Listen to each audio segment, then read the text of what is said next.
Bonjour à tous, dans cette capsule vidéo, nous allons nous intéresser au mouvement. Alors tout d'abord, pour étudier un mouvement, il est important de définir un référentiel. Le référentiel, c'est un repère que l'on va utiliser pour décrire le mouvement. Autrement dit, c'est ce qu'on appelle un point de vue. Alors, il est important de déterminer la trajectoire pour définir le mouvement. Si la trajectoire est une droite ou un segment de droite, alors on aura un mouvement nommé rectiligne. Exemple, une chute libre. Si la trajectoire est un cercle ou un arc de cercle, alors le mouvement sera circulaire, exemple de la grande roue. Enfin, si la trajectoire est une courbe quelconque, alors le mouvement sera dit curviligne. Pour définir un mouvement, il est également important de déterminer la vitesse et la variation de cette vitesse.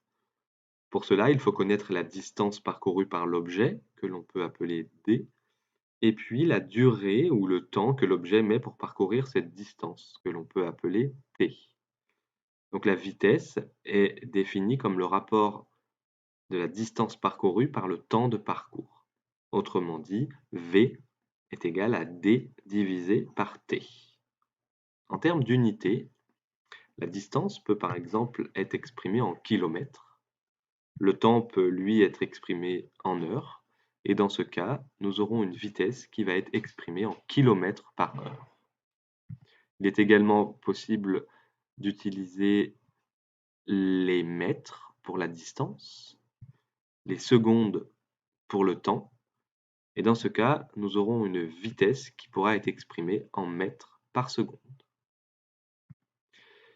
Pour avoir quelques ordres de grandeur, voici quelques exemples de vitesse.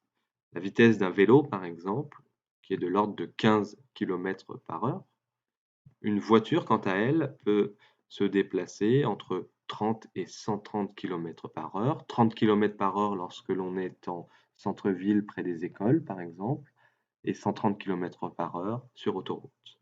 Un avion, quant à lui, peut se déplacer à 900 km par heure. Enfin, il est important de déterminer la variation de la vitesse pour définir ce mouvement. Si la vitesse ne varie pas, alors le mouvement sera uniforme. Si la vitesse augmente, on pourra dire que le mouvement est accéléré. Et enfin, si la vitesse diminue, on pourra dire que le mouvement est ralenti.